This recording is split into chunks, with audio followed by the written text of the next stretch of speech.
No pensé que había quedado compartida la pantalla.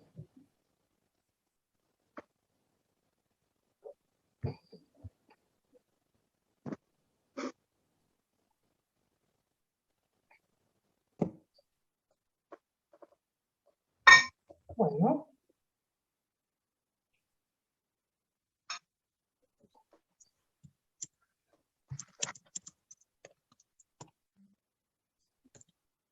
Bueno, buenas tardes para todos y para todas.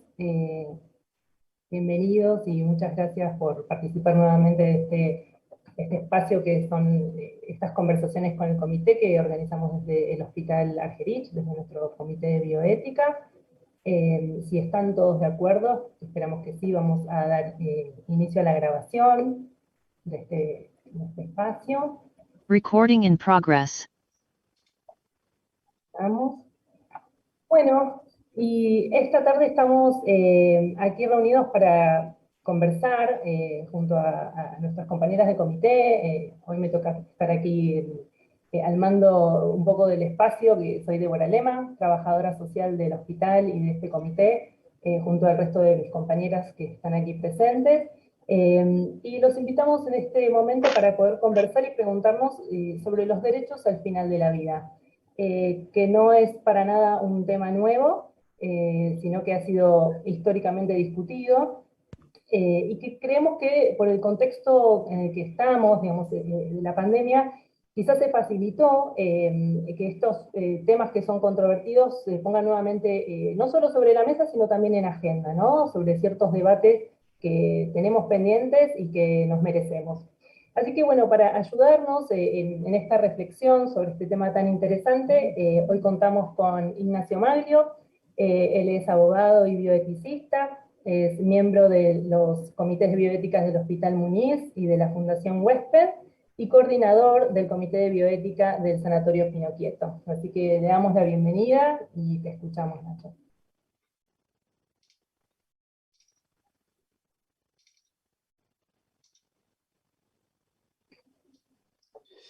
Bueno, Débora, muchas gracias. Quería chequear si estás viendo, y si me escuchas y si estás viendo mi presentación. Sí, perfecto. Sí, perfecto. Genial, muchas gracias. Bueno, agradecerles a Maru, a Laura, a vos, Débora, también por la presentación. Para mí es realmente un placer y un lujo poder compartir esta actividad promovida por el Comité de Bioética de nuestro hermano Hospital Argerich. Y para mí digo que es un placer y un lujo porque hace años venimos bregando por una bioética puesta en acción comunitaria, por una bioética colectiva, que deje de estar encerrada, ¿no? en salones o en academias o en congresos para abrirse a la comunidad y para que tenga posibilidades de uso. Bioética con posibilidades de uso es simplemente bioética en acción, es decir, bioética que pueda servir para ayudar a reflexionar críticamente, colectivamente, para que la bioética también pueda alimentarse de esos saberes colectivos, de la presencia de la comunidad. Si no, hablamos de una bioética renga, ¿no? Así que por eso renuevo mi agradecimiento. Y desde este lugar yo quiero comenzar un poco por el final, aunque parezca medio una locura, ¿no? Cuando uno se pregunta si tenemos ese derecho a decidir cuándo y cómo morir, empiezo por el final diciendo algo que está al final y también empiezo por algo que yo desearía para el final de mi vida, que es lo siguiente. Yo les diría que quiero morir de mi propia muerte, no la de los otros, no la que quieran imponerme, no la de los médicos, no la de los hospitales, no la de los escribanos, y mucho menos la de los jueces. Quiero morir de mi propia muerte. Y en esto consiste, de alguna forma, este derecho tan esencial que tenemos, y que les adelanto que tenemos el derecho, claramente. Este interrogante yo lo contesto en positivo. Cada uno de nosotras, de nosotros, no tuvo la posibilidad de elegir dónde, cómo y cuándo nacer.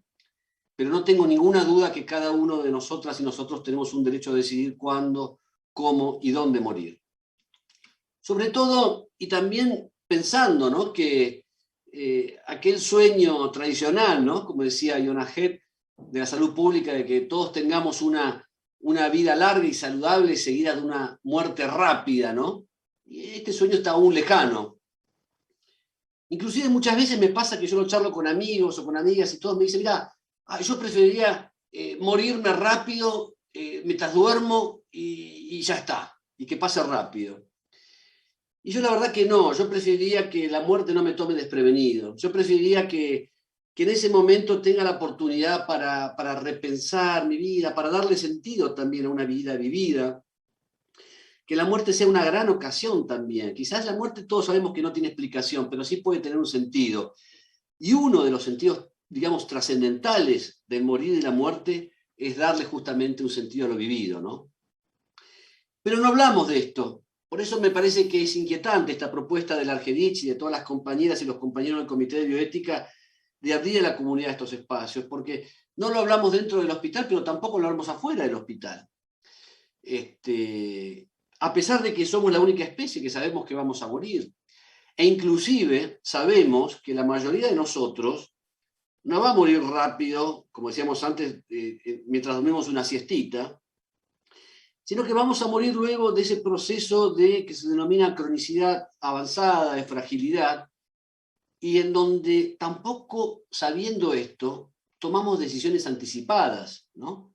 Las famosas directivas anticipadas o decisiones. Tomamos decisiones sobre qué vamos a hacer con el coche, con el perro, con la casa, con la guitarra y con los libros. Pero nunca tomamos decisiones sobre lo que queremos que se haga con nuestro propio cuerpo, ¿no?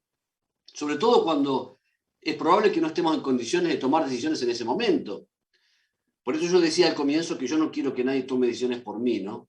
Porque he visto también el sufrimiento de muchas familias y seres queridos cuando no le han permitido a esos seres queridos poder irse en paz a tiempo y prevenir unas agonías que se transformaron en un sufrimiento inconmensurable, ¿no? Y también uno siempre es una especie de Salieri de Borges, ¿no? Cuando él decía, seguro de mi vida y de mi muerte, miro a los ambiciosos y quisiera entenderlos, ¿no? La muerte es vida vivida, la vida es muerte que viene. Y entonces lo que nosotros vemos de alguna forma es este proceso, que es un proceso relativamente reciente de la cultura, ¿no? Hay un enclavamiento antropológico que nos obliga por decirlo de alguna forma simbólica, a enterrar la muerte, ¿no? A no vivir esa muerte, a que la muerte no sea vida vivida, a que la muerte sea permanentemente ocultada. Entonces, tenemos, y la pandemia de alguna forma también exacerbó esto, ¿no? Y puso en evidencia esa angustia en los ritos de despedida. Los velorios express, mientras más rápido mejor. Yo siempre me pregunté, y ahora me lo pregunto, ¿por qué se usan lentes oscuros cuando uno está en un velorio? Es como que no nos permitimos ver las lágrimas y reconocer que es un sentido fundamental, una etapa necesaria para poder duelar de buena forma las despedidas con tristeza, con lágrimas, ¿no?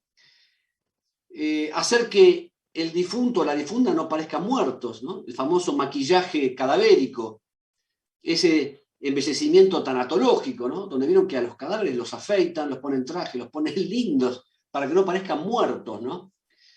Ahora, eso sí, como nos enseñaba Paco, ¿no? Paco Maglio, esa digamos, de alguna forma, escondimiento descarado muchas veces, ¿no? Maniqueo de la muerte. Por un lado hacemos eso, pero por otro lado tampoco le permitimos que los chicos puedan ver morir a los abuelos, despedirse, pero por otro lado a esos mismos chicos le compramos la última Play, juegos llenos de violencia, de sangre y de muerte y de exterminio, ¿no? Es una cultura que la violencia está a la orden del día.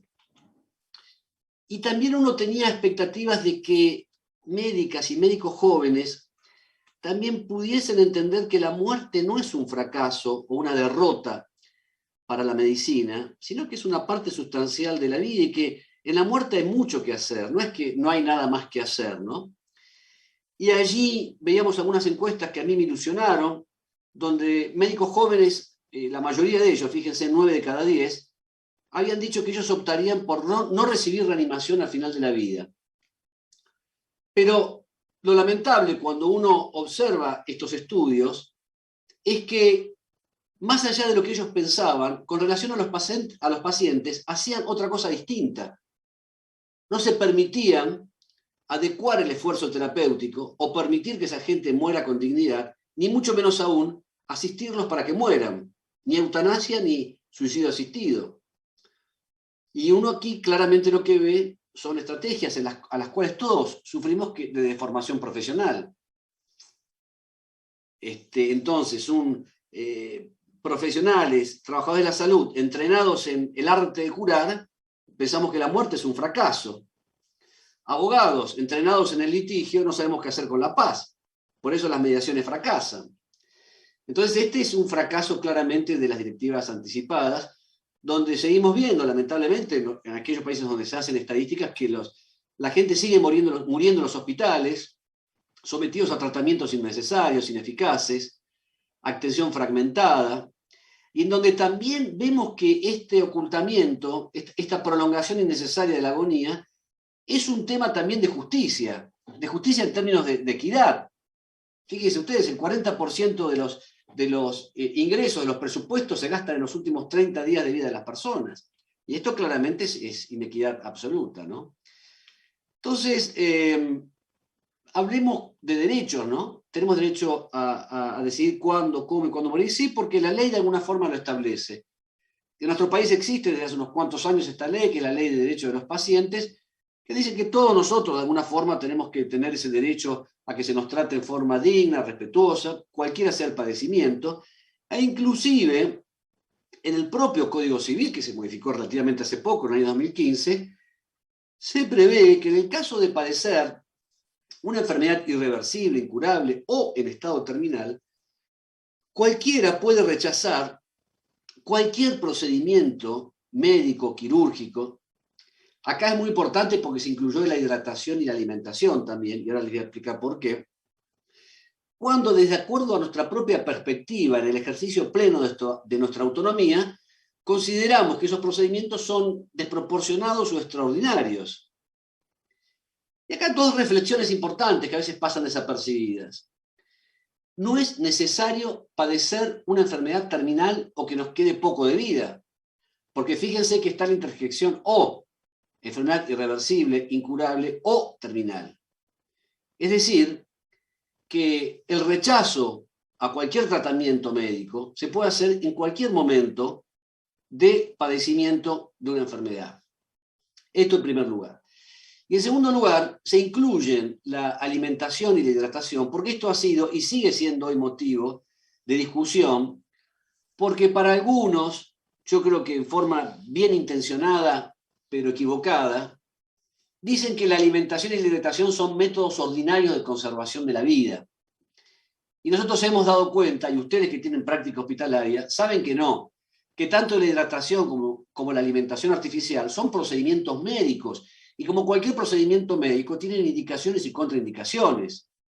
Entonces, ¿qué sentido tiene seguir alimentando e hidratando, por decirlo de alguna forma, a cadáveres oxigenados? Discúlpenme la expresión, pero que trato de ser lo más ilustrativo posible para que nos demos cuenta de que esos métodos no son métodos ordinarios de conservación de la vida, sino que por el contrario, en algunas circunstancias pueden prolongar una agonía en forma penosa, gravosa e indigna, como le pasó al malogrado Marcelo Díez y como padecieron Adriana y Andrea, sus hermanas, durante 20 años, hasta que la Corte Suprema les dio permiso para que puedan morir en paz. Una locura, ¿no? Que si algo, como decía Gerard, nos está pasando como comunidad, es que tengamos que pedirle permiso a los jueces para morir en paz, ¿no?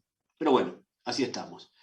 Entonces, yo si les preguntara a ustedes, no sé, somos más de 100 personas, veo en el chat, ¿cuántos de ustedes, y muchos de ustedes son trabajadores y trabajadoras de la salud, desarrollaron o formularon sus directivas anticipadas? Aún hoy es muy bajo el porcentaje de personas que han elaborado estas directivas anticipadas. Por eso yo les decía que es muy, muy importante que las puedan hacer. Yo al final les voy a dar mi propio modelo de directivas anticipadas, así junto a 100 testigos más, ya tengo miles de testigos, gracias a Dios, para que nadie pueda tomar otras decisiones y para que ustedes me puedan ayudar en el caso que lo necesiten. Muy importante diferenciar, de lo que hablamos hasta ahora es de muerte digna, es decir, muerte digna conceptualmente, entonces, ¿qué es? Es la posibilidad de rechazar o de que se abstengan de implementar esos métodos que nosotros podemos considerar desproporcionados o extraordinarios y que prolongan la agonía. Eso, a grandes rasgos, es muerte digna.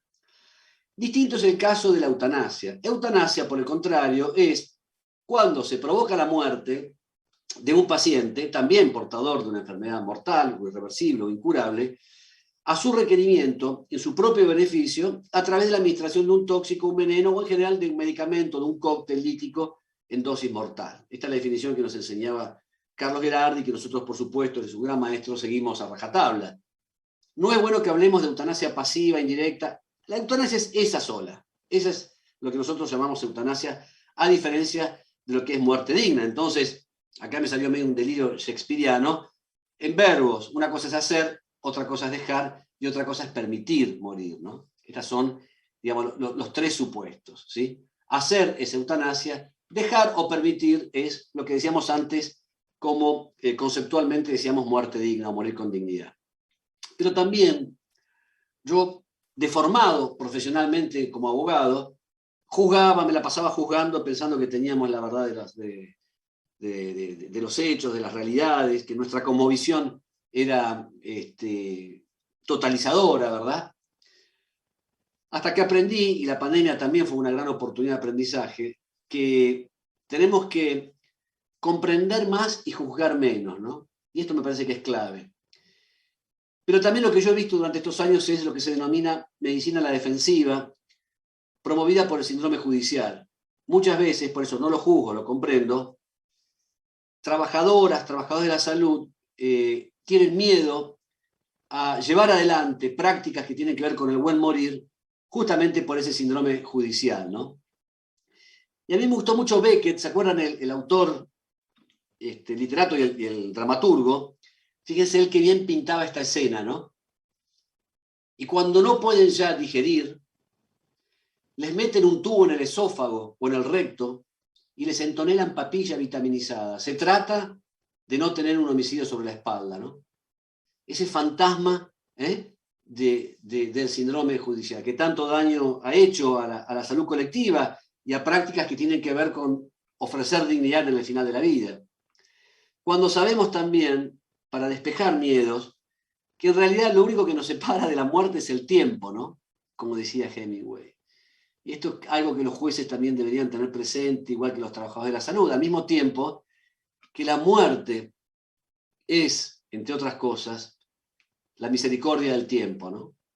La muerte es ese momento también que muchas veces uno lo reclama y lo clama como consuelo, ¿no? Como decir, ya está, es suficiente.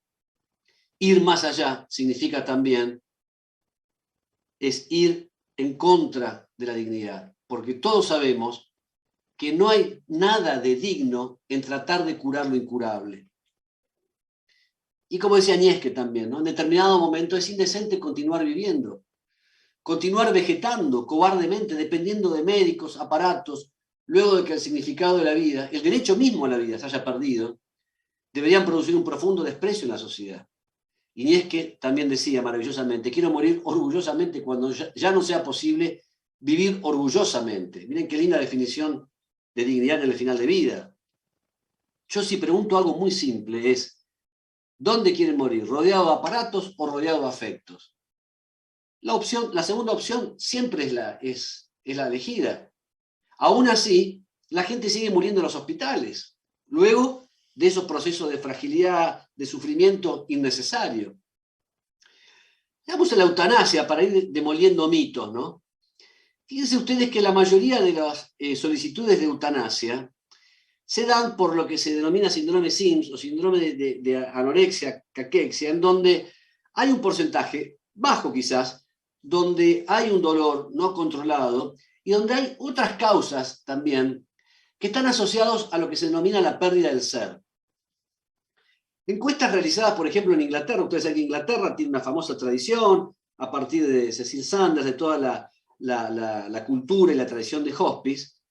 Fíjense esto qué interesante, más de la mitad de los familiares que internaron en el hospice a sus familiares, digamos, o a sus allegados, más de la mitad hubiesen preferido la eutanasia o el suicidio asistido antes de verlos sufrir a sus allegados en esa agonía a pesar de los cuidados paliativos.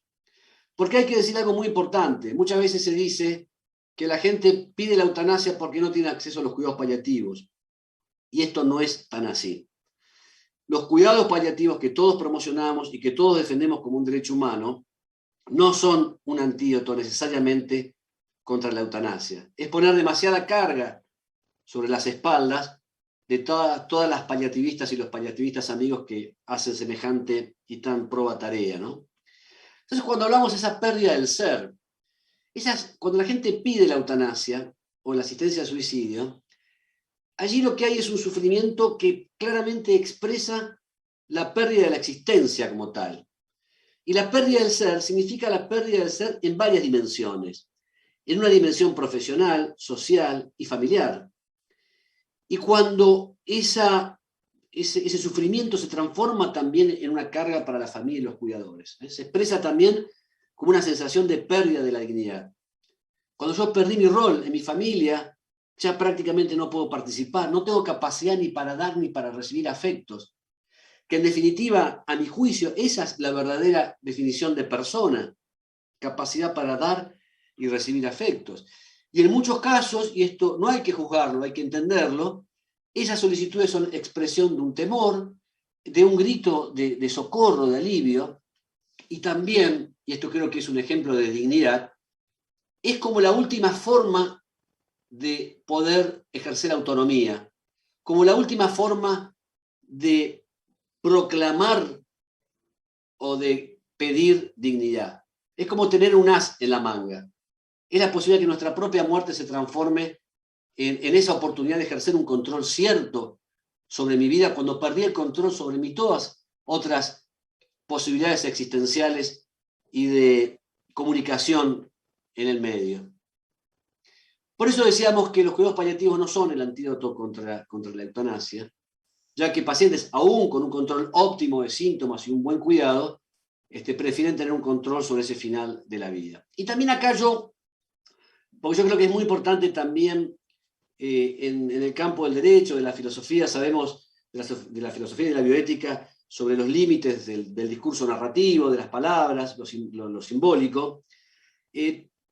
Tanto la eutanasia como el suicidio asistido tienen una connotación negativa. Y esto a todo el mundo esto surge claramente, ¿no?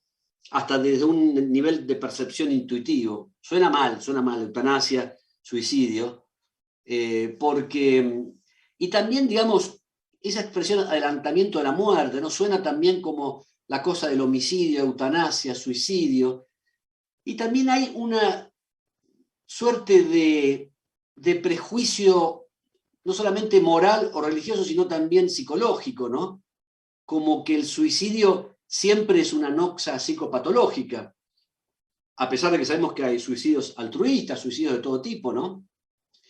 Entonces, para evitar esto, en realidad lo que diferencia la eutanasia del suicidio médicamente asistido es el operador. En un caso es un médico, una médica, en otro caso es uno mismo, ¿no? Esa es la diferencia sustancial. El que opera el acto de terminar con la vida.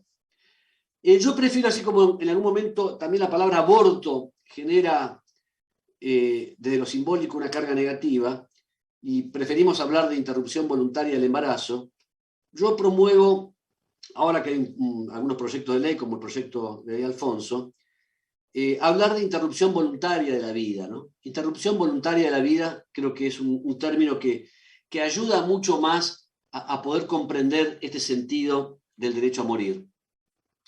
Como ustedes saben, hoy en el mundo hay 7, 8 países, Luxemburgo, Bruselas, Holanda, Australia del Norte, algunos estados de Estados Unidos como Oregon, que legalizaron la eutanasia. En nuestro continente solamente Colombia lo acaba de hacer hace poco, España también hace 1 o 2 meses atrás, y los requisitos en general que se piden es claramente que exista una declaración, que sea un acto voluntario de cada sujeto, que haya recibido información médica completa, puede ser una enfermedad, grave, irreversible, que cause, un sufrimiento, incontrolable, ¿no? Pero en la Argentina hay una gran discusión jurídica ustedes vieron que los abogados nunca nos ponemos de acuerdo, por eso tenemos trabajo, ¿no? Gracias a Dios. Pero bueno, un sector, digamos, de la doctrina jurídica dice que tanto la eutanasia como el suicidio médicamente asistido son delitos que están previstos en el Código Penal. Pero recientemente, a partir de la doctora Ciruzzi, nuestra querida amiga Susi, empezamos a comprender que en realidad el derecho a la interrupción voluntaria de la vida, eutanasia o suicidio, no serían delitos porque se trata de una indicación médica, donde hay, digamos, fundamentos médicos en donde no hay tratamientos disponibles, con una decisión autónoma de cualquiera de nosotros, soportadas en un derecho constitucional, y donde no hay un hecho antijurídico, porque no estamos jorobando a nadie, por decirlo con claridad. Artículo 19 de la Constitución Nacional. Entonces, esta expresión, esta corriente, digamos, del derecho penal, liderado por Susana Ciruzzi, establecen que no hay ni antijuricidad ni atipicidad porque no es un delito que estaría previsto en el Código Penal.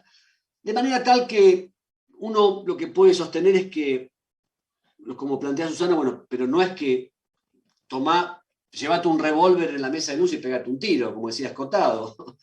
No, se trata también de lo que se denomina la teoría del debido cuidado, es decir, tiene que ver, como decíamos antes, esa solicitud, tiene que haber un dolor físico intolerable, sin perspectiva de mejoría, el paciente claramente tiene que estar totalmente, digamos, informado, se tomó esa decisión en conjunto, contar con una interconsulta, que esto también está previsto en la ley, también la posibilidad de que los comités de bioética puedan indicar o puedan tratarse cuando se trate de casos, digamos, que presenten algún dilema. En los casos de los niños y adolescentes hay, en principio, consenso que el procedimiento a partir de los 16 años, ustedes recuerdan que el Código Civil estableció esta categoría del adolescente en salud, es decir, que a los 16 años, en aquellas prácticas que tienen que ver con el cuidado del propio cuerpo, podrían tomarlas, y también dar lo que se le llama el periodo, que en alguna legislación, como en España y Holanda está previsto, un periodo de reflexión o para repensar la medida entre que uno pide, digamos, la interrupción voluntaria de la vida hasta que efectivamente se hace. Veamos algunas perspectivas religiosas, que esto a mí también me interesa, porque inclusive yo como cristiano, católico de confesión y de misa dominical, tenía también algunas dudas, hasta que empezando a leer un poco me di cuenta que yo quiero creer en un Dios del Evangelio que nos deja espacios más amplios para dar sentido de dignidad en los finales de la vida, ¿no? Y yo pienso qué Dios piadoso puede haber en promover eternamente sufrimiento desmesurado, ¿no? Y fíjense ustedes, esto es reciente, esto es de la semana pasada, pero recién dan una estadística, la estadística más grande que se hizo en el mundo, en el 2019, encontró que en Inglaterra, el 82% de los cristianos y el 80% de las personas de otras religiones apoyaban la muerte asistida en aquellos enfermos que padecían enfermedades terminales. Y estos mismos autores, tanto católicos como judíos, a pesar de que el eclesiástico no es un canon para la religión judía, pero sí lo tienen, digamos, presente, lo tienen estimado, ya el eclesiástico decía, la muerte es mejor, fíjense ustedes qué tremendo, la muerte es mejor que una vida miserable y el descanso eterno que la enfermedad crónica. Y cuando se predica este principio de la santidad de la vida, estos mismos autores, un obispo y un rabino, fíjense qué interesante, decían ellos, creer en la santidad de la vida no significa creer en la santidad del sufrimiento o ignorar los pasos para evitarlo. La agonía no tiene nada de santo. Si Dios es eternamente bueno, yo creo que Dios no nos quiere ver sufrir, ¿verdad? Salvo aquellos, pero esto ya desde la ética es un deber supererogatorio, que sufren y que ofrecen su sufrimiento a Dios, ¿verdad? También es muy importante para establecer lo que se denomina la adecuación del esfuerzo terapéutico o los métodos extraordinarios o desproporcionados en medicina, establecer cuándo nos morimos. Yo digo esto y deben estar todos mirándome y diciéndome, Nacho, ¿qué te tomaste antes de dar la charla? Pero parece ser que no hay tanta certeza sobre cuándo nos morimos. Sobre todo cuando yo sé, ahí tenemos ya 120 personas, Yo sé de qué se van a morir cada uno de ustedes. Yo les deseo una larga vida a todos, ¿no? Y a todas vivan una larga vida, pero yo sé que cada uno de ustedes se va a morir de un paro cardiorrespiratorio no traumático. Porque es lo que ponen todas las amigas médicas y médicos en los certificados de función. ¿Esto qué quiere decir? Todavía no somos conscientes de que hay una sola definición de muerte en nuestro país, que es la que está prevista en el Código Civil que reenvía la ley de trasplantes, que es la ley que la muerte, los criterios de muerte bajo criterios neurológicos. Quiero recordar el artículo 23 de la ley. ¿Y esto por qué es importante? Porque esto nos marca un límite en cuanto a esa adecuación del esfuerzo terapéutico. Vamos a ir un poco más rápido, pero volviendo un poco a la reflexión desde las distintas cosmovisiones, desde las distintas morales y religiones, yo si les puedo pedir... Gracias, hay una interferencia. Les decía, desde esta perspectiva, esta es una foto que me regaló Carlitos Gerardi, nuestro gran amigo intensivista, de un libro de terapia intensiva que tiene 60 años de que se inventaron cuando se inventaron las primeras unidades de cuidados críticos. Este primer libro, fíjense, habla de principios éticos en cuidados intensivos, nos muestran una imagen elocuente, ¿no? Tremenda, tragicómica, de una persona, podemos decir alguien que está allí, conectada a múltiples aparatos, donde el periodista le pregunta, señor Bax, ¿nos puede compartir con nosotros el secreto de su larga vida, hoy que cumple 200 años? ¿No? Y hoy seguimos viendo, ¿no?, esta suerte de mortificación de la medicina, esta suerte de prolongación innecesaria del morir, ¿no?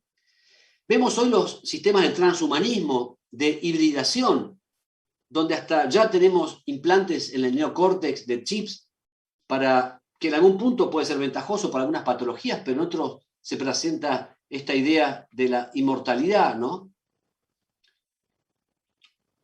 Fíjense, 500 años atrás, 5 siglos igual, podríamos decir, como decía León Gieco, Santo Tomás nos enseñaba que si la enfermedad no solo es incurable, sino que significa un tormento y un martirio continuos, no se debe vacilar en ir a la muerte.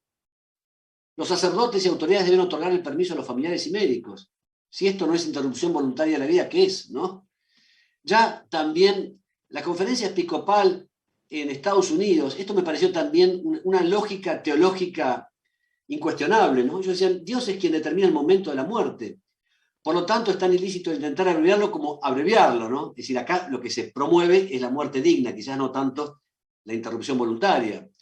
Pero en cuanto a la muerte digna y a la dignidad, fíjense que la interrupción de los tratamientos médicos también están absolutamente admitidos por la Iglesia Católica, el Catecismo, por el judaísmo, claramente.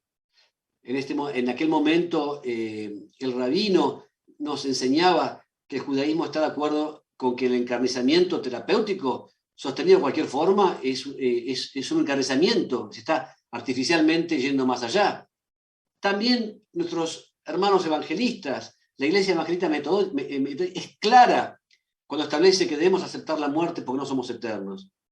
Ejercer violencia sobre ella, tampoco podemos evadirla. El islamismo, tan criticado ahora cuando se lo confunde con movimientos fundamentalistas, que nada tiene que ver la religión con esto, claramente también está en contra de cualquier situación que prolongue esa agonía. Y también, finalmente, pensar que la muerte es un fracaso sigue siendo una suerte de mortificación para la medicina, donde damos explicaciones muchas veces innecesarias, donde justificamos y donde no escuchamos el deseo, las creencias y no respetamos las expectativas de ese paciente, porque pensamos que la gente porta un saber equivocado, ¿no? Entonces ese rasgo de ese modelo médico hegemónico de creer que nosotros somos dueños de la verdad, claramente tenemos que empezar a derrumbarlo, a través justamente de ampliar la comunicación efectiva, de ampliar lo que llamamos las posibilidades de un nuevo escuchatorio, ¿no? Como decía Paco, trasladar esa idea del interrogatorio, interrogar menos y escuchar más, ¿no? Porque ya lo enseñaba Hipócrates en aquella lejana isla de Grecia, ¿no? En la escuela de Kos. Decía, muchos pacientes solamente se curan con la satisfacción que les produce un médico que los escucha, ¿no? Entonces, para ir terminando, reconocer también la necesidad, recordar que los cuidados paliativos no son el antídoto contra la eutanasia, pero sí que son una necesidad impostergable para que todos los hospitales, hoy en el Hospital Muñiz, gracias a Dios, tenemos en forma incipiente, a través del equipo de cuidados integrales, a través de Juan José, de Cecilia, médicas y médicos paliativistas que nos han ayudado muchísimo en la pandemia para dar situaciones de confort y de alivio en los finales de vida. Pero de 30 hospitales que tenemos en la ciudad de Buenos Aires, no nos sobran los dedos de una mano para contar a aquellos que tienen servicio de cuidados paliativos. Y donde aún tenemos una ley pendiente de aprobación por una de las cámaras, que esperemos no pierda estado parlamentario. Entonces, reconocer y promover que cada uno de nosotros pueda ser un militante para reclamar que la atención paliativa sea considerado un derecho humano. Un poco para ir más rápido también y sintetizar, bueno, los derechos que cada uno de nosotros tiene en los finales de la vida tienen que ver con ser atendidos por equipos de salud competentes, porque se respete nuestra intimidad, porque podamos decidir, porque no se prolongue esa agonía en forma penosa, gravosa. Tenemos derecho al alivio del sufrimiento total, tanto físico, emocional, espiritual y social. Derecho a que nosotros y también las familias sean ayudadas a la aceptación de la muerte, aún después de acontecida la muerte. Derecho a que no se nos juzgue moralmente. Muchas veces los diagnósticos que se nos dan son fusilamientos. Tenemos derecho a poder expresar con libertad nuestras experiencias religiosas y espirituales. Derechos a morir acompañados y en paz. Alfredo Navigante, siempre lo recuerdo, Alfredo, lo recordamos porque gracias a Dios está entre nosotros. Él escribió algo muy lindo y él decía: nadie quiere morir, luego de haber acompañado a cientos de personas en los finales de la vida, él dice: nadie quiere morir solo, todos quieren morir acompañados. El derecho a morir en casa cuando esto lo permitan. Y yo les contaba el caso de Marcelo Díez. Acompañamos a Andrea y a Adriana, sus hermanos, durante tanto tiempo. Y en aquel momento yo les dije: ojalá, y lamentablemente me equivoqué, no tengamos que poner en la lápida de Marcelo lo que pusieron en la lápida de Nancy Cruzan, ¿no? Cuando dijeron: hija, hermana, tía muy querida, nació el 20 de julio del 57, murió en el 83, enterrada en paz el 26 de diciembre del 90. 7 años pasaron hasta que un juez pueda autorizar que se vaya en paz. Entonces, cuando la enfermedad ya ganó, hay que reconocer esa situación, que no es una derrota. Como nos enseñaba Yonah Head, es necesario, es crucial volver a ver la persona, volver a escuchar, redescubrir su historia individual, sus logros, sus esperanzas, sus temores. Para algunos, como decíamos antes, la muerte conlleva una nada eterna. Para otros, los que creemos en una vida del más allá, se prolonga en una versida eternidad. Pero los dos puntos de vista tienen un punto en común, que es la capacidad de brindar consuelo. Como les decía antes, la muerte es la misericordia del tiempo, ¿no? Y también algo que aprendimos con los años y después de atender distintas comunidades, distintos pacientes, reconocer que la muerte también es un hecho sagrado en el sentido secular, no religioso. Es decir, cuando alguien muere, allí está pasando algo. No puede pasar desapercibido ese hecho. Esta imagen es una imagen cruda porque son papás que se están despidiendo de un niño. Este es el dolor más indecible quizás, ¿no? Pero fíjense que allí la decisión de prolongar el cuerpo de ese niño, y en esa consideración, digamos, donde hay un reconocimiento que allí algo pasó, algo sagrado pasó, ¿no? Entonces, esto creo que no nos debe ser ajeno, ¿no? Como diría León, ¿no? Que la muerte no nos resulte indiferente, ¿no? Que la guerra no sea indiferente, que la muerte no nos resulte indiferente de alguna forma, ¿no? Entonces, para ir terminando, reconocer lo que le dije al principio. No elegimos dónde y cómo nacer, pero tenemos ese derecho tan importante de poder decidir dónde, cómo y cuándo morir. Y para terminar, como yo sé que algunos de ustedes no han redactado un testamento, una directiva anticipada, les ofrezco esto que yo hice hace unos años y que actualizo permanentemente, ¿no? Que es mi directiva anticipada, mi testamento vital, que brevemente dice así: en cualquier caso y por cualquier causa que me lleve a un estado grave de enfermedad, con pérdida de la conciencia, y como les decía antes, ¿no? Ese sentido de la persona, que es comunicarme, dar y recibir afectos, rechazo cualquier soporte vital que me quieran implementar. Y aquí defina, ¿no? Cualquiera, desde soporte quirúrgico, kinésico, hidratación, cualquiera. Declaro también que no tengo miedo al adelantamiento de mi hora final, si ello es consistente con evitar sufrimientos inútiles. Eso es, de alguna forma, lo que yo considero sentido de dignidad. Y también, si el azar de mi hospitalización me sitúa en personas que no quieran respetar mis deseos, yo pido y solicito que den intervención a la autoridad judicial de turno para que se respete mi decisión. Y aquí también esto lo dice el Código Civil, porque acá les quiero comentar algo muy breve.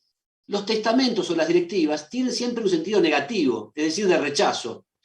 No quiero antibióticos, no quiero diálisis, no quiero respirador, que está muy bien. Pero yo descubrí también que yo quiero algo también positivo, ¿no? Es decir, por ejemplo, no sé, que mis órganos puedan ser utilizados, si no sirven para trasplantes, para la ciencia de la salud, para que las chicas y los chicos que estudian medicina o enfermería puedan utilizarlos. Rechazo, esto también me parece importante para mí, cualquier arreglo floral. Cuando yo veo esos velorios que hay, no sé, miles y miles de esas coronas que salen una fortuna de guita, yo dije, no, esto es, esa guita, si quieren usarla, gástenla en un comedor, por ejemplo.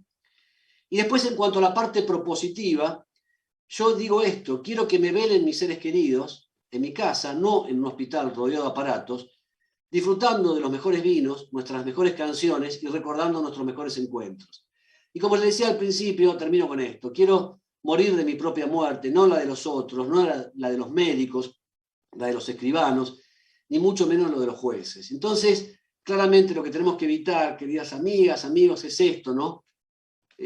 Personas que mueren con hambre de piel, ¿no? Esto creo que es la mayor ignominia, pero como yo sé que en el Hospital Argerich, en todos los hospitales donde ustedes ejercen esa maravillosa arte de cuidar, diría yo, más que de curar, termino, antes de pasarles un videíto, con esta adaptación que hice de Kundera, que creo que es la verdadera expresión y el homenaje a todas ustedes y ustedes que trabajan en salud asistiendo a personas en el final de la vida, porque es allí cuando ese acto bondadoso alcanza su máximo esplendor y pureza humana, ¿no? Cuando quien lo recibe carece de todo poder, aquella persona por morir, ¿no? Que se está yendo.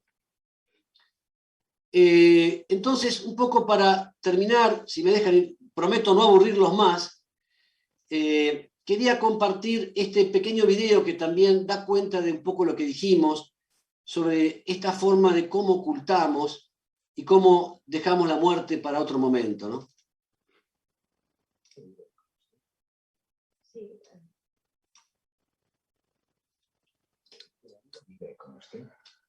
Sí, construye piscinas. Hoy está fuera. ¿Y usted trabaja en la universidad? Limpio la universidad de noche. Tiene 23 años. En diciembre cumplo 24. Soy Acuario. ¿Y usted de qué signo es? Dígame, ¿qué coño me pasa? Hemos repetido la eco 3 veces. ¿Está segura de que prefiere no avisar a su marido? Sí, prefiero no avisarle. Hemos hecho la eco 3 veces y he solicitado una biopsia. ¿Y? Usted tiene un tumor en ambos ovarios. Ha alcanzado el estómago y empieza a extenderse al hígado.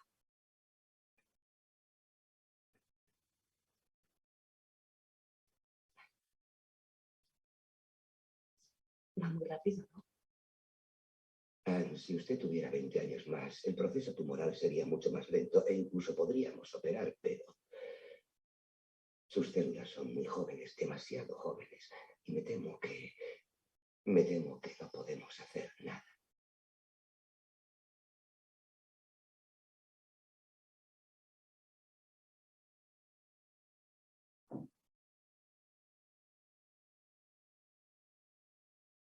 Joder.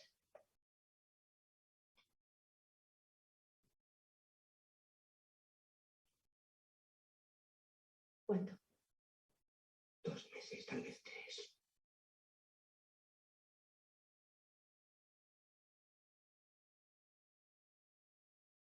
Y yo pensando que estaba embarazada.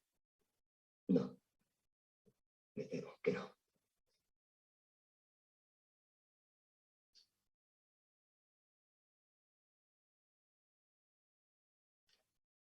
Cuando se sentó a mi lado supe que era algo grave. Mi despacho está en obras, están cambiando el aire acondicionado. No, eso no es cierto. No soy capaz de sentarme frente a alguien y decirle que va a morir. Nunca he tenido fuerzas para... En el hospital empieza a comentarse. Su familia querrá consultar con otro médico para tener una segunda opinión. Alguien que me diga lo mismo, pero mirándome a los ojos.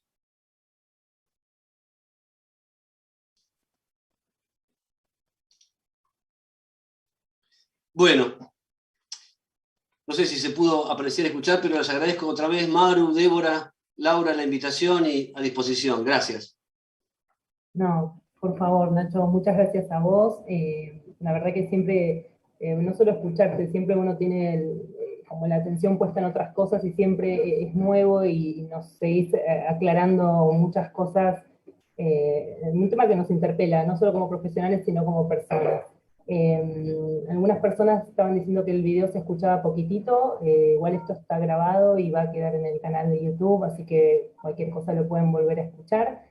Hay un montón de preguntas, así que vamos, y también muchos comentarios, así que vamos a ir seleccionando inicialmente las preguntas y después pasamos a algunos comentarios para seguir conversando, si les parece.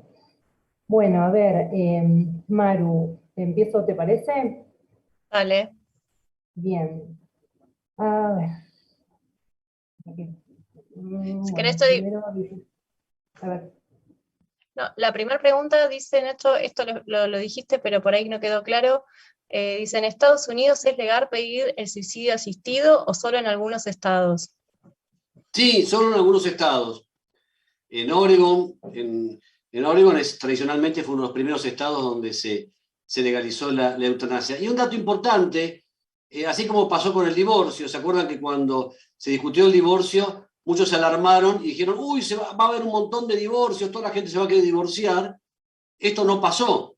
De la misma forma que con la ley de muerte digna y suicidio asistido en Oregon, no aumentaron, se mantuvieron constantes, aproximadamente es el 0.6% de todas las defunciones son los pedidos de eutanasia o de suicidio asistido. Bien, mira, acá habían surgido varias que tienen que ver con el tema de salud mental. Preguntan, por ejemplo, hasta ahora se habló solo de padecimientos físicos, pero ¿qué ocurriría en el caso de los padecimientos psíquicos? Mencionan un caso muy conocido de Holanda, de Noah Potobem. Bueno, está bien, porque la ley no diferencia entre enfermedad física o mental, de manera tal que cuando la ley no hace ninguna diferencia no tenemos por qué hacerla nosotros.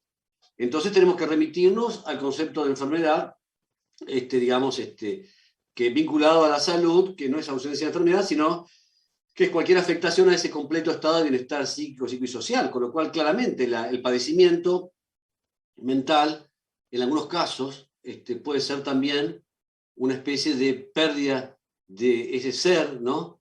De esa conexión existencial, ¿no? Bien. Nacho, hay otra pregunta que dice, ¿qué ocurre con las directivas anticipadas en pacientes adolescentes y pediátricos? Bueno, es una muy buena pregunta, donde no hay una respuesta unívoca. Por ejemplo, un sector de la doctrina dicen que textualmente, cuando el código dice las personas plenamente capaces pueden dar directivas anticipadas, si uno literalmente, ¿no?, hace una interpretación exegética del Código Civil, dice, bueno, las personas plenamente capaces son las que tienen 18 años.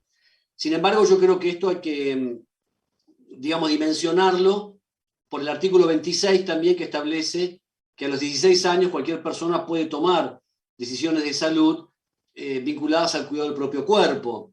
Y también conocer en línea con la Convención Internacional de Derechos del Niño, es decir, en el sentido de promover lo que son capacidades progresivas, ver cada caso es no hay fórmula, digamos. Muchas veces no es lo mismo un pibe de 14 años de un lugar, de un barrio, que otro pibe con la misma edad, pero con otras características, otro enclavamiento cultural, antropológico. Yo creo que hay que hacer una evaluación de capacidades progresivas en cada caso, pero promoviendo derechos y teniendo que el foco es el más alto interés del niño, ¿no? Bien. Otra pregunta dice que la mayor duda acerca de las directivas anticipadas es la intervención de un escribano, y si podés explicarlo bien.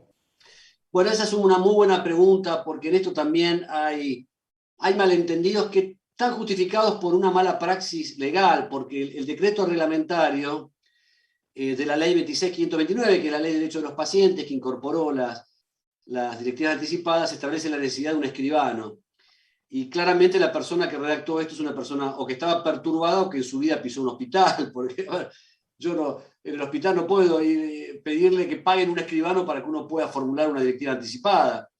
Entonces, con Sandra Bierba y muchos otros autores haciendo una interpretación más progresiva en términos de promoción de derechos, y luego de la sanción del Código Civil, digamos, tenemos el convencimiento de que no se requiere ninguna fórmula formal, no es necesario ni un escribano ni un juez.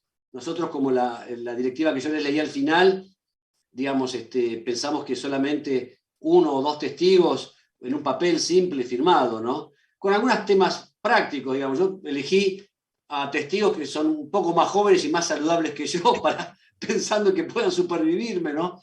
Nada más que eso, son consejos prácticos, pero ninguna formalidad. Ahora, nada quita que cualquiera que quiera formularlo, que si les da mayor tranquilidad, tenerlo, digamos, a través de un acta notarial o un escribano, por supuesto. Y aparte, en Provincia de Buenos Aires hay libros, ya hay actas de disposición para actos de última disposición, ¿no?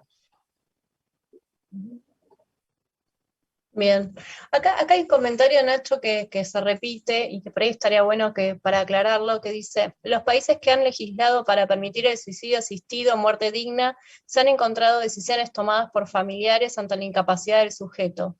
Y es algo dudoso, ya que los familiares no necesariamente comparten los sentimientos del sujeto que está inconsciente o incapacitado para decidir. Sí, es una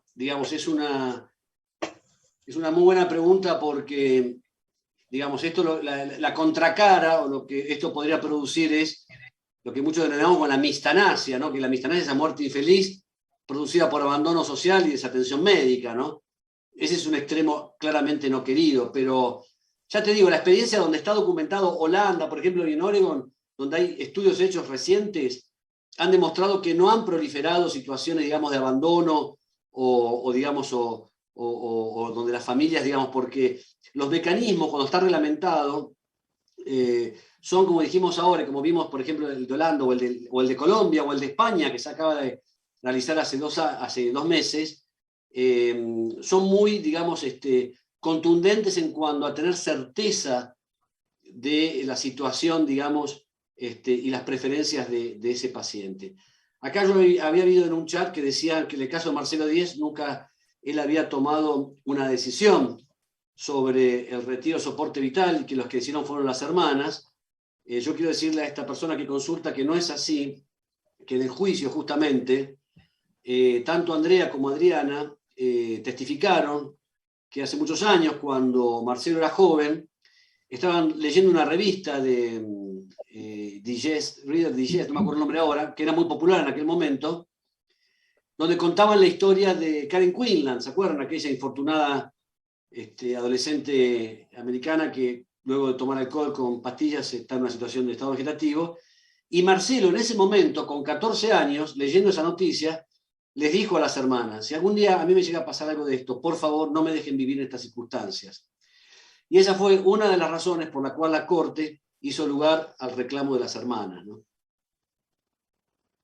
Bien, Nacho, acá Verónica pregunta: ¿si un argentino puede acceder a un suicidio asistido en algún país que lo tenga legalizado? Perdón, no llegué a entender, ¿cómo?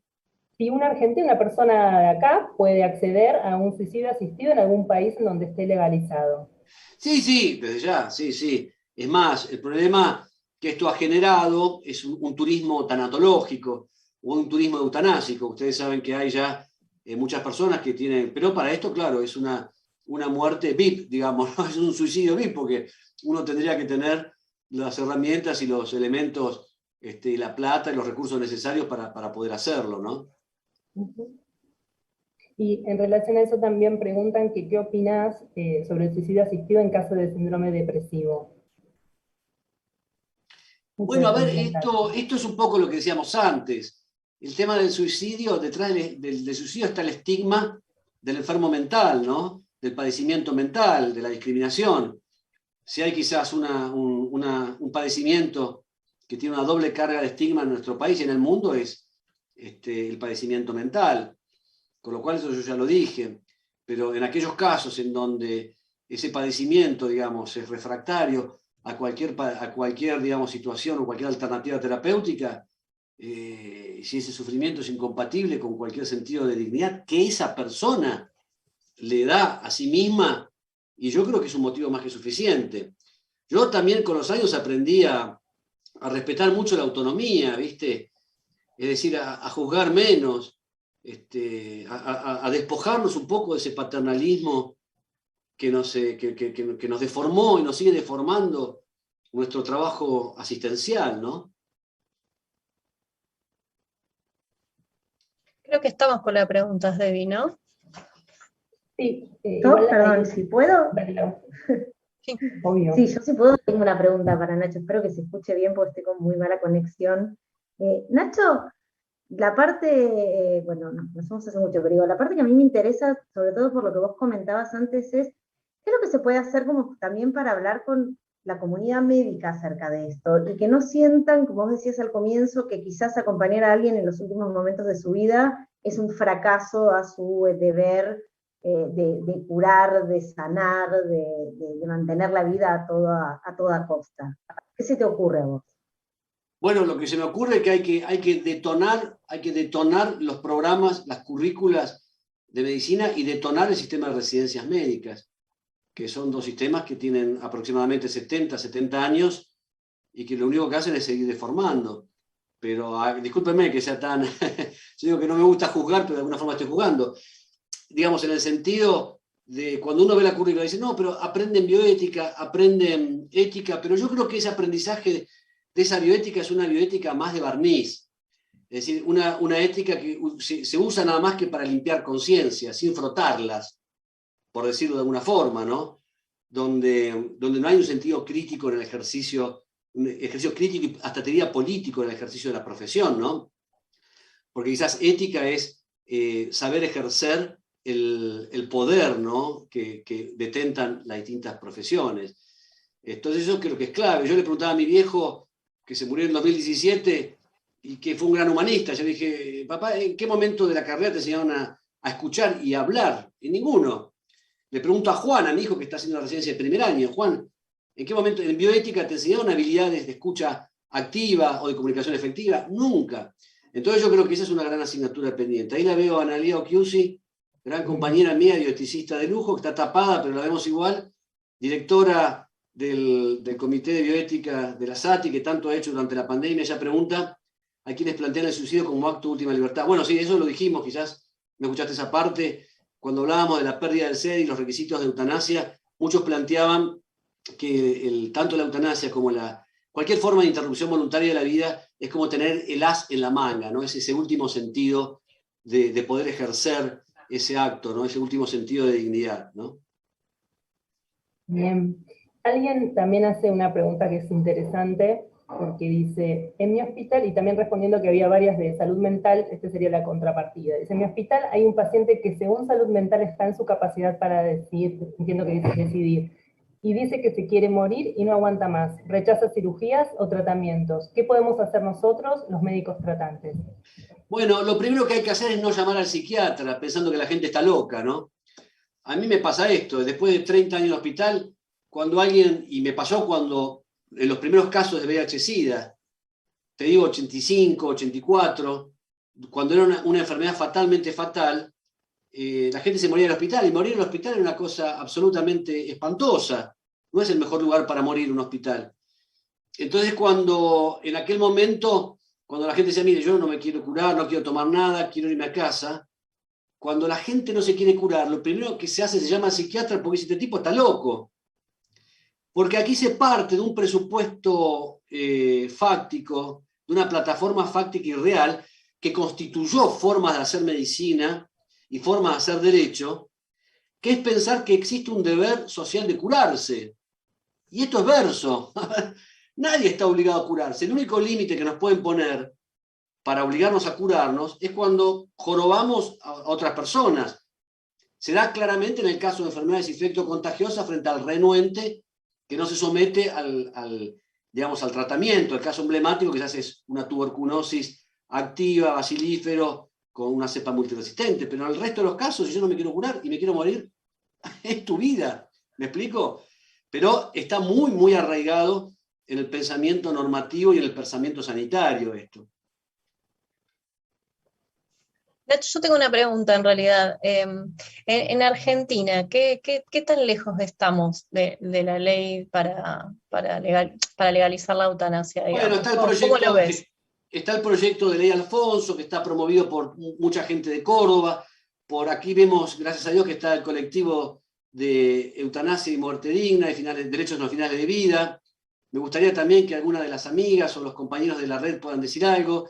Yo creo que estamos en un camino, así como la interrupción voluntaria del embarazo costó tanto y tanta movilización de tantas compañeras, ¿no?, que inundaron las calles de ese verde esperanza. Yo creo que en algún momento también, no muy lejos, vamos a poder hablar de interrupción voluntaria de la vida, y ya hay proyectos de ley, ya estamos avanzando en eso. Pero ahí veo que hay, Gabriela está levantando la mano, no sé si ustedes pueden verla también, si le podemos dar voz. Dale. Creo, ¿no? María Gabriela. Sí. Ahí va, Laura. Hola, buenas tardes. Hola. Perfecto, se me escucha. Sí, me presento, yo soy licenciada en enfermería, estoy especializada en cuidados paliativos y en salud mental.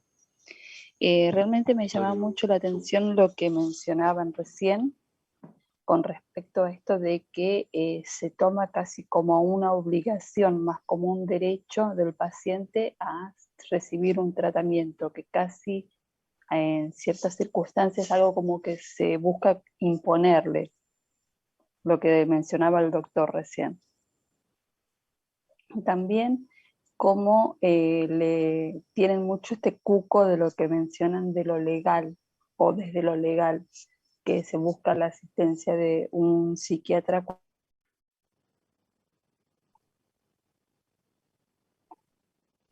Yo te dejé de escuchar, Gabriela. Sí, yo también. Sí, me parece que se dejó de escuchar.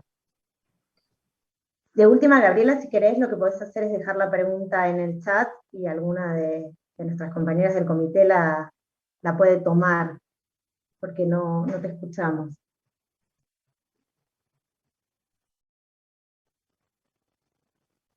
Bueno.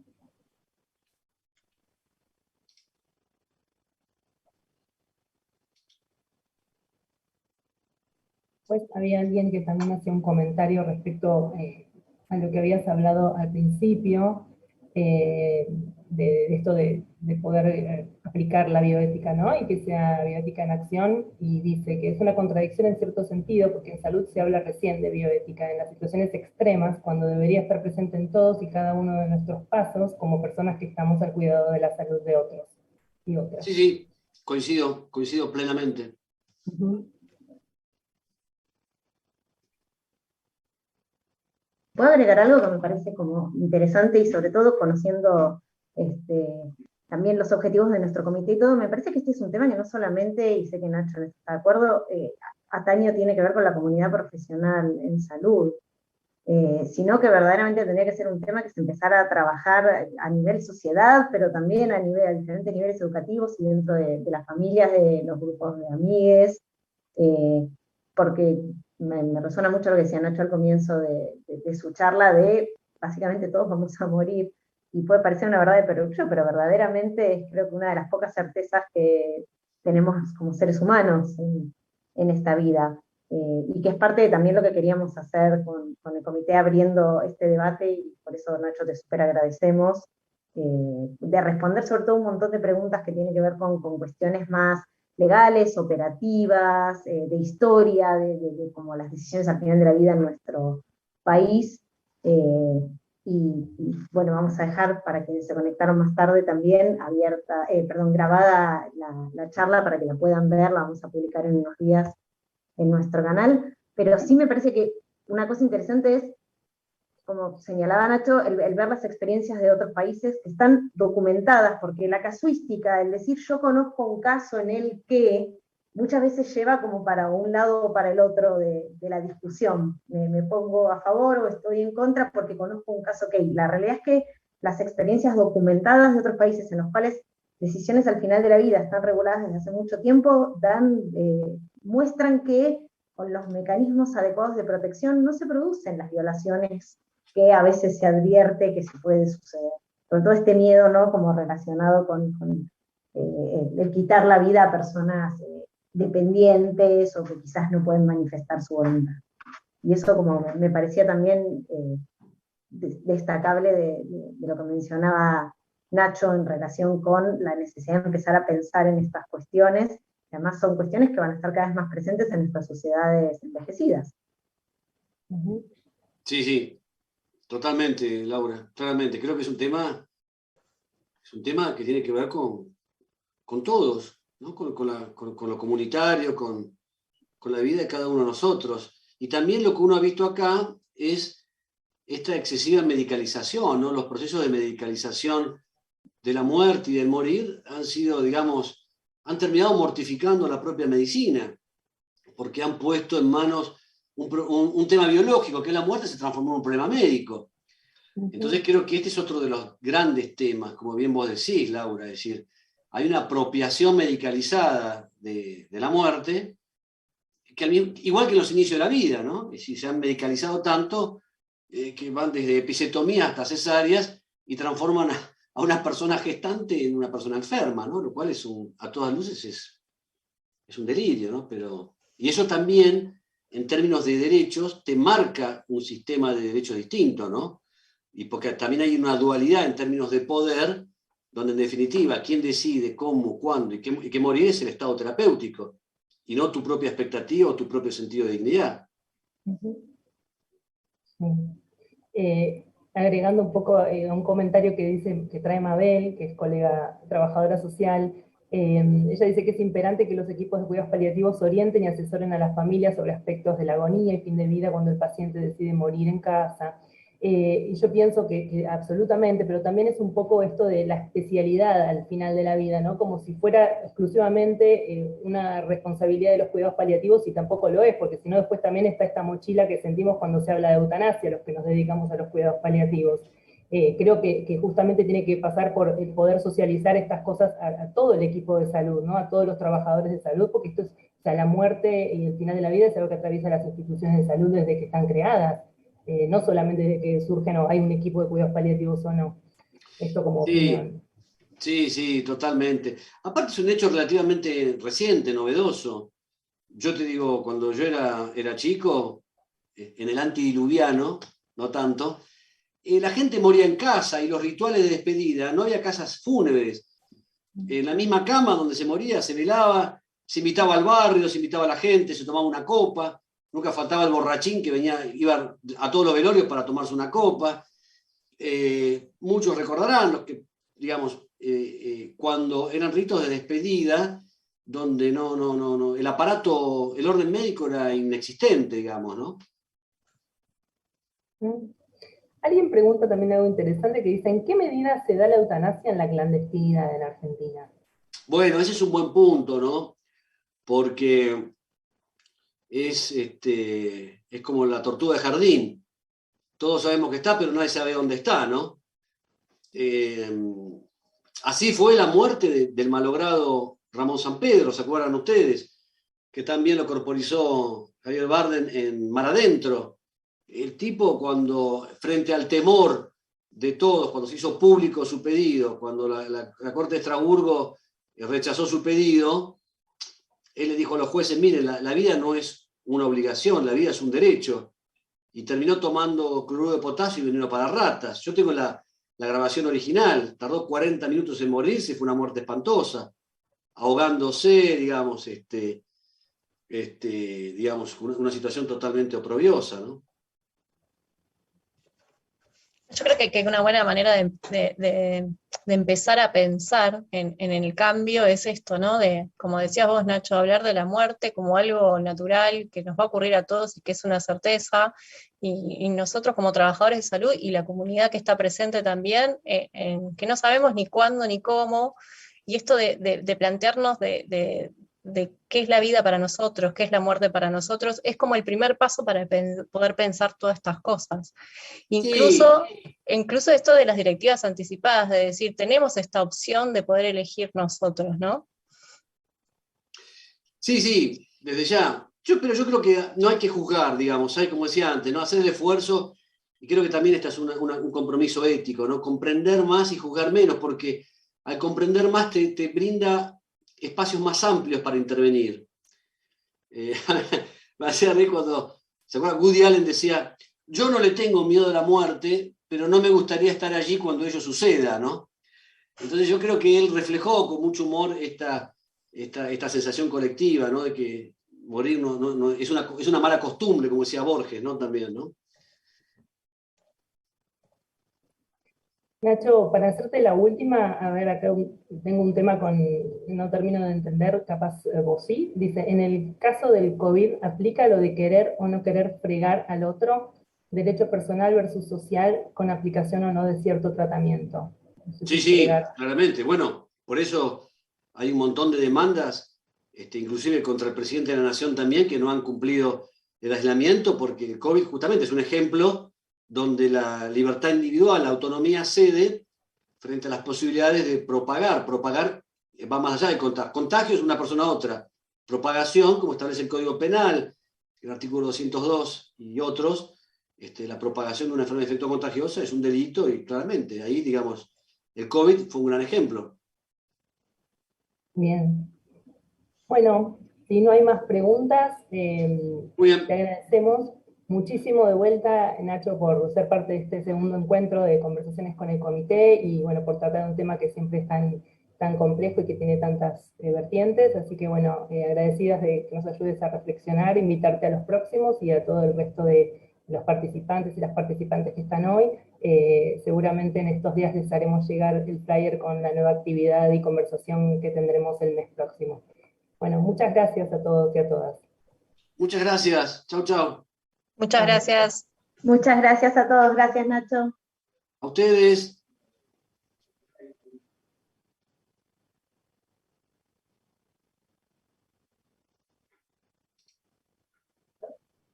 No.